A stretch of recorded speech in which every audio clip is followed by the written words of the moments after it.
Bismillahirrahmanirrahim. Assalamu alaikum students. Today the topic that we are going to discuss of unit number 13 is electrostatic induction. Students हमने last lecture में discuss किया कि electrostatic क्या है, electricity at rest. जब हम charges को at rest study करते हैं उस ब्रांच को हम कहते हैं इलेक्ट्रोस्टैटिक। और हमने डिस्कस किया था कि कैसे चार्जेस प्रोड्यूस होते हैं, उनमें किस तरह की फोर्सेस पाई जाती हैं। अगर फोर्सेस ऑपोजिट हो, मतलब चार्जेस ऑपोजिट हों तो वो अट्रैक्ट करते हैं, अगर लाइक हों तो रिपेल करते हैं।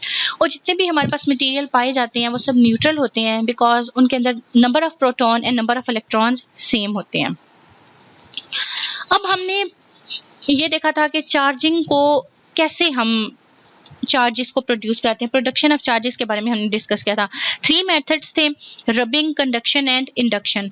रबिंग के बारे में हमने डिस्कस किया था कि कैसे रबिंग करवा के हम बॉडीज पे चार्ज को डेवलप करवाते हैं। ओके, मतलब कैसे चार्ज ट्रांसफर होता है जब रबिंग होती है। और आज हम इन 2 मेथड्स को डिस्कस करेंगे कि इलेक्ट्रोस्टैटिक कंडक्शन और इलेक्ट्रोस्टैटिक इंडक्शन क्या होता है। स्टूडेंट्स, आपके पास जो टेक्स्ट बुक में टॉपिक 13.2 है, दैट इज इलेक्ट्रोस्टैटिक इंडक्शन। हम इलेक्ट्रोस्टैटिक इंडक्शन को डिटेल में डिस्कस करेंगे एंड मैं आपको ये भी बताऊंगी कि इलेक्ट्रोस्टैटिक कंडक्शन क्या होता है। ओके, इलेक्ट्रोस्टैटिक कंडक्शन में बॉडीज का डायरेक्ट कांटेक्ट होता है और चार्ज ट्रांसफर होता है, लेकिन इलेक्ट्रोस्टैटिक इंडक्शन में इनडायरेक्ट कांटेक्ट होता है। इनडायरेक्ट कांटेक्ट से जब हमारे पास किसी बॉडी पे चार्ज डेवलप होता है तो उस प्रोसेस को हम कहते हैं इलेक्ट्रोस्टैटिक इंडक्शन, जिसकी डिटेल हम इस लेक्चर में डिस्कस करेंगे। उससे पहले आपको एक और टर्म के बारे में बताना है, दैट इज ग्राउंडिंग। ग्राउंडिंग का क्या मतलब है? Connection with free flow of electrons to और फ्रॉम द अर्थ।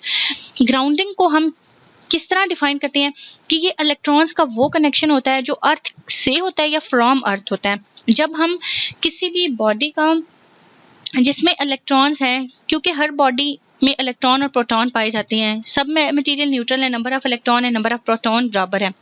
लेकिन अगर हम चाहते हैं कि चार्ज को हम ग्राउंड करवा दें तो हम क्या करवाते हैं, उसका कनेक्शन अर्थ के साथ दे देते हैं ताकि इलेक्ट्रॉन्स फ्लो करके अर्थ में चले जाएं, क्योंकि जो अर्थ है वो गुड कंडक्टर है, उसमें इलेक्ट्रिसिटी फ्लो कर सकती है। ओके, अब आपको कंडक्टर्स और इंसुलेटर का डिफरेंस तो पता है। इंसुलेटर मटेरियल्स वो मटेरियल्स होते हैं जिनमें ना तो करंट फ्लो करता है ना तो इलेक्ट्रिसिटी फ्लो करती है, लेकिन जो कंडक्टर्स हैं they can conduct heat and electricity both. Okay, so आपको ग्राउंडिंग के टर्म का समझना इसलिए इम्पोर्टेंट था क्योंकि हम इस वर्ड को, इस टर्म को यूज करेंगे in this lecture. Okay, so first of all we will define what is electrostatic induction. So electrostatic induction को हम कैसे define करते हैं कि in the presence of a charged body, एक charged body की presence में an insulated conductor develops positive charge at one end and negative charge at the other end. This process is called electrostatic induction. एक charged body की presence में एक conductor जिसको हमने insulate किया हुआ है, उसके अगर एक साइड पे पॉजिटिव चार्ज आ जाए और दूसरी साइड पे नेगेटिव चार्ज डेवलप हो जाए तो इस प्रोसेस को हम कहते हैं इलेक्ट्रोस्टैटिक इंडक्शन। अब इसकी जो एक्सप्लेनेशन है वो हम डिस्कस करेंगे with the help of 2 activities. 2 activities आपकी टेक्स्ट बुक में गिवन है 13.3 and 13.4। So first of all we will discuss about 13.3 activity. Activity 13.3 में स्टूडेंट्स आपको बताया है हमारे पास एक एल्युमिनियम बार है जिसको हमने एक थ्रेड के साथ अटैच करके सपोर्ट दिया है, उसको हमने हैंग किया हुआ है। अब जब हम एक चार्ज प्लास्टिक रॉड को उस एल्युमिनियम बार के करीब लेके आएंगे तो क्या होगा, वो दोनों एक दूसरे को अट्रैक्ट करेंगे। अब अट्रैक्शन से तो ऐसा शो हो रहा है जैसे दोनों के ऊपर अनलाइक चार्जेस हैं, क्योंकि हमने डिस्कस किया था कि अनलाइक चार्जेस क्या करते हैं, एक दूसरे को अट्रैक्ट करते हैं एंड लाइक चार्जेस रिपेल करते हैं। अब यहाँ पे हम देख रहे हैं कि अट्रैक्शन हो रही है, तो क्या इसका मतलब है कि दोनों पे अनलाइक चार्जेस हैं? नो, ऐसा नहीं है। क्यों? इसकी रीजन ये है कि ये जो एल्युमिनियम बार थी वो हमारे पास हमने न्यूट्रल ली थी और जो प्लास्टिक रॉड था वो चार्ज था, आइदर पॉजिटिव चार्ज और आइदर नेगेटिव चार्ज। वो चार्ज था और उस पे चार्ज कैसा आया? Through rubbing. रबिंग करवा के हमने प्लास्टिक रॉड को चार्ज कर लिया, फिर हम उसको न्यूट्रल एल्युमिनियम बार के करीब लाए। तो बज़ाहिर तो हमें अट्रैक्शन शो हो रही है, लेकिन उस अट्रैक्शन का मतलब ये नहीं है कि दोनों पे अनलाइक चार्जेस हैं। हुआ ये है कि जब चार्ज प्लास्टिक रॉड को हम लेके आए न्यूट्रल एल्युमिनियम बार के करीब, तो उसने क्या कर दी, डिस्प्लेसमेंट करवा the positive and negative charge की, जो हमारे पास अट्रैक्शन की वजह बनी। क्योंकि अगर ये चार्ज प्लास्टिक रॉड जो है वो नेगेटिवली चार्ज है, तो सारे पॉजिटिव चार्ज डिस्प्लेस होके इस साइड पे आ जाएंगे जिस साइड पे वो प्लास्टिक रॉड है, और नेगेटिव चार्ज उससे क्या हो जाएंगे, दूर हो जाएंगे, क्योंकि नेगेटिव नेगेटिव जो है वो एक दूसरे को रिपेल करते हैं, तो नेगेटिव दूसरी साइड पे चल जाएंगे, पॉजिटिव सब इस साइड पे आ जाएंगे जिस तरफ हमारी प्लास्टिक रॉड है। लेकिन अगर आप देखें तो टोटल चार्ज अल्युमिनियम पे तो अभी भी 0 है, बिकॉज न्यूट्रल बॉडीज में students number of positive charge and number of negative charge हमेशा क्या होते हैं, इक्वल होते हैं। जब तक कोई भी हमारे पास एटम इलेक्ट्रॉन को गेन करे या इलेक्ट्रॉन को लूज करे, तब तक वो एक पॉजिटिव या नेगेटिव आयन नहीं बनता, वो क्या रहता है, न्यूट्रल रहता है। तो अल्युमिनियम रॉड पे भी टोटल चार्ज तो स्टिल सेम है, 0 है, क्योंकि number of positive charge number of negative charge के बराबर है, जस्ट डिस्प्लेसमेंट हुई है, पॉजिटिव चार्ज एक तरफ आ गए हैं और नेगेटिव चार्ज दूसरी तरफ आ गए हैं, इस वजह से अट्रैक्शन हो रही है। तो स्टूडेंट्स यहाँ से हमें क्या पता चलता है कि attraction is not the sure test of a charge on body, कि अट्रैक्शन अगर हो तो उससे ये नहीं पता चलता कि बॉडी पे कौन सा चार्ज है। दैट्स वाई हमने जब लास्ट लेक्चर में जो डिस्कस की थी एक्टिविटीज, उनके बाद हमने क्या कंक्लूड किया था कि रिपल्शन एक श्योर टेस्ट है बॉडी का। जब तक चार्जेस एक दूसरे को रिपेल नहीं करेंगे तब तक हमें पता नहीं चलेगा कि कौन सा चार्ज है, क्योंकि पॉजिटिव पॉजिटिव एक दूसरे को रिपेल करेंगे और नेगेटिव नेगेटिव एक दूसरे को रिपेल करेंगे।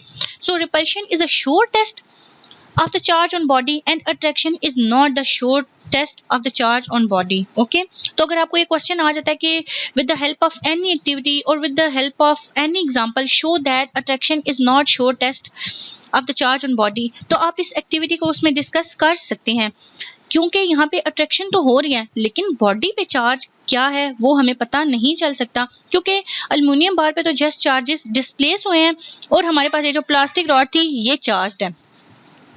ओके और स्टूडेंट्स इस एक्टिविटी में ये जो फिनोमिना हमने डिस्कस किया है कि एक चार्ज्ड बॉडी की प्रेजेंस में हमारे पास जो दूसरी बॉडी है, ये जो इंसुलेटेड बॉडी है, इंसुलेटेड कंडक्टर जो है उसके एक साइड पे पॉजिटिव चार्ज आ गया और दूसरी साइड पे नेगेटिव चार्ज आ गया, तो स्टूडेंट्स ये फिनोमिना हमारे पास क्या कहलाता है, इलेक्ट्रोस्टैटिक इंडक्शन कहलाता है।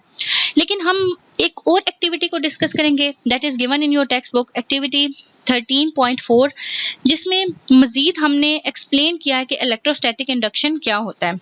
सो अब इलेक्ट्रोस्टैटिक इंडक्शन का मतलब क्या है कि मटेरियल्स को चार्ज करना थ्रू इनडायरेक्ट कांटेक्ट। तो अगर आप एक्टिविटी 13.4 जो आपकी बुक में गिवन है, अगर उसके अकॉर्डिंग आप देखें तो ये फिगर फर्स्ट जो आपको गिवन है, हमारे पास 2 मेटल स्फीयर्स हमने ले लिए हैं और उनको एक इंसुलेटेड स्टैंड पे माउंट कर दिया, इंसुलेटेड स्टैंड पे लगा दिया। अब यहाँ पे हमने इंसुलेटेड स्टैंड्स क्यों लगाए हैं, इंसुलेटर की लगाने की क्या जरूरत थी, क्योंकि ये जो 2 मेटल हैं, ये जो 2 मेटल के स्फीयर्स हैं, ये कंडक्टर हैं, कंडक्टर इजीली इलेक्ट्रिसिटी को और हीट को कंडक्ट कर सकते हैं।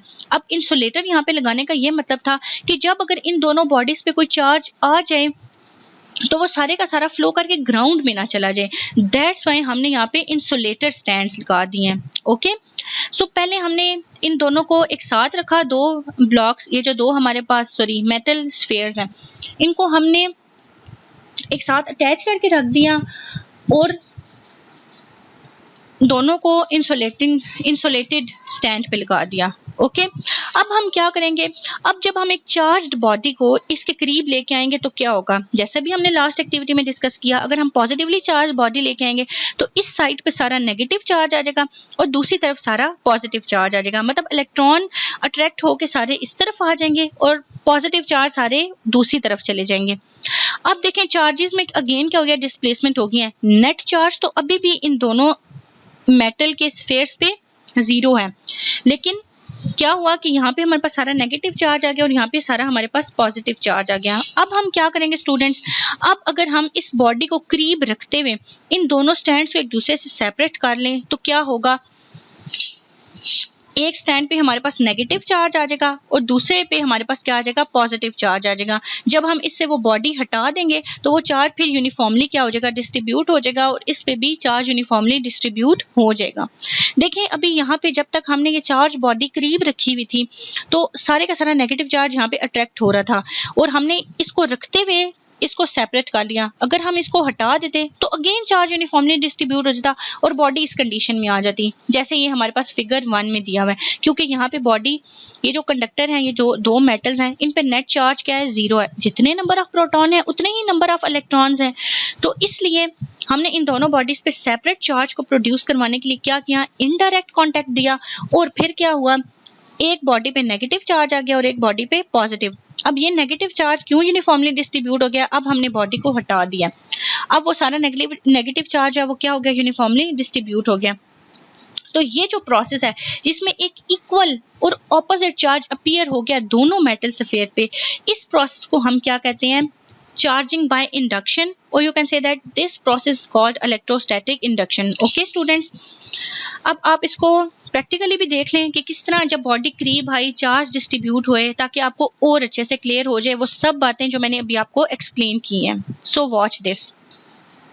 देखिए, टू न्यूट्रल थे, जब ये चार्ज बॉडी उसके करीब आई, अब हम नेगेटिव चार्ज को ले आए हैं। वो पॉजिटिव चार्ज की एग्जांपल थी, this is the example of negative charge. जब करीब लाए तो क्या हुआ, सारा पॉजिटिव चार्ज इधर आ गया और नेगेटिव चार्ज उस पे। अब जब हमने उसको सेपरेट कर दिया और इस बॉडी को हटा दिया तो क्या हुआ, चार्ज यूनिफॉर्मली डिस्ट्रीब्यूट हो गया। इस पे पॉजिटिव चार्ज आ गया और इस पे नेगेटिव चार्ज आ गया। ओके, नाउ स्टूडेंट्स, अगर हम ये डिस्कस करना चाहते हैं कि सिंगल बॉडी को, एक सिंगल स्फीयर को हम कैसे चार्ज करेंगे, तो आप देखें ये चार्ज बॉडी को हम करीब लाए, इस तरफ पॉजिटिव चार्ज आ गया, इस तरफ नेगेटिव चार्ज आ गया।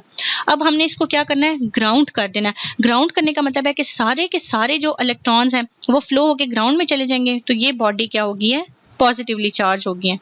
अब हमने जब इस बॉडी को हटाया तो इस पे क्या हो गया, पॉजिटिव चार्ज अपीयर हो गया।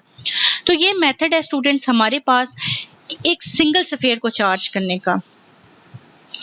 आप अगेन देख सकते हैं ताकि आपको क्लियर हो जाए कि चार्ज बॉडी करीब आई और फिर क्या हुआ, डिस्ट्रीब्यूशन होगी चार्ज की, और उसके बाद हमने नेगेटिव चार्ज को क्या कर दिया, ग्राउंड कर दिया।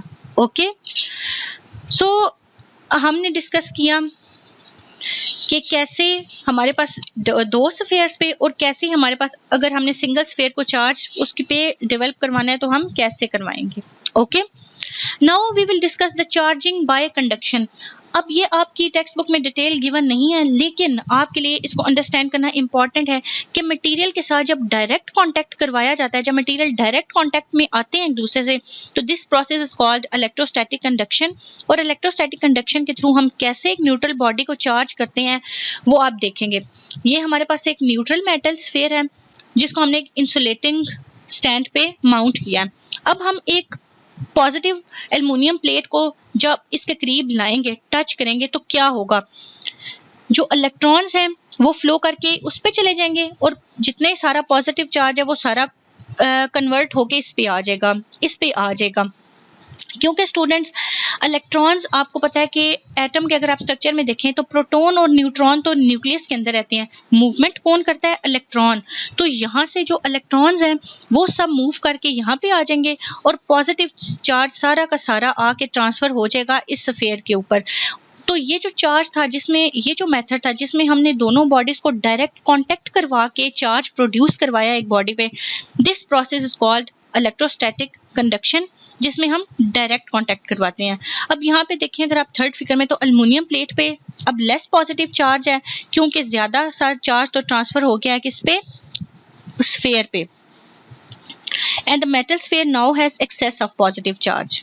ओके, आई होप स्टूडेंट्स आपको ये समझ आ गया होगा कि कैसे हमने इंडक्शन के थ्रू बॉडीज पे चार्ज को प्रोड्यूस करवाना है और कैसे हमने कंडक्शन के थ्रू बॉडीज पे चार्ज को प्रोड्यूस करवाना है। ओके, ये बहुत इंटरेस्टिंग टॉपिक है स्टूडेंट्स, आपने इसको अच्छे से रिमेंबर करना है, बहुत इंपॉर्टेंट टॉपिक भी है।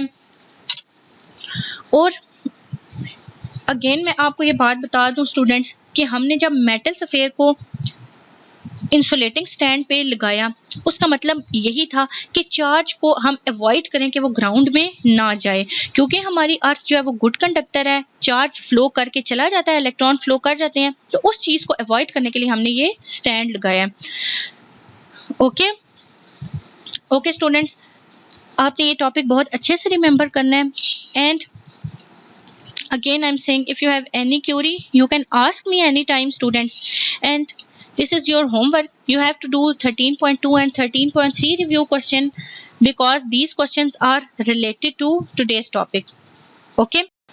स्टूडेंट्स, ये जो क्वेश्चन नंबर 13 है, how does electrostatic induction differ from charging by friction, ये क्वेश्चन आपने सॉल्व करना है with the help of today's lecture and the last lecture, क्योंकि लास्ट लेक्चर में हमने चार्जिंग बाय फ्रिक्शन को डिस्कस किया था, मतलब रबिंग को डिस्कस किया था, और इसमें हमने जो मेथड डिस्कस किया वो था इलेक्ट्रोस्टैटिक इंडक्शन। तो कैसे ये दोनों मेथड एक दूसरे से डिफरेंट है, आपने इसका आंसर मुझे बताना है ताकि मुझे पता चले कि आपको कितनी समझ आई है लेक्चर की। लेकिन अगर आपको कोई प्रॉब्लम हुई, आपको ना समझ आया, तो आप मुझसे पूछ सकते हैं ताकि मैं आपकी प्रॉब्लम को सॉल्व कर दूं। Okay, thank you and Allah Hafiz.